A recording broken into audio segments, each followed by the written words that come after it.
Evet, Iğdır Su Tesisatı Kadı Tesisatlar Teknolojileri olarak yine bir kaçağa gelmişti. Şu anda banyonun içinde su kaçağı var. Dış cepheye su veriyor. Artı bir de su saatimiz dönüyor. Hemen aramaya geçelim.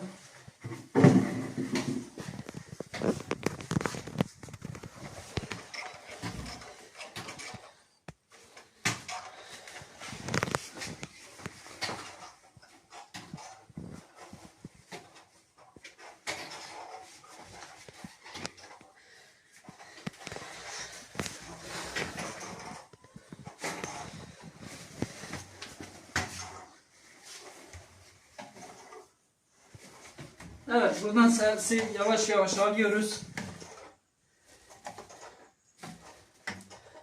Evet, kaçağımız dolabı takarken büyük bir ihtimalle boruyu delmişler.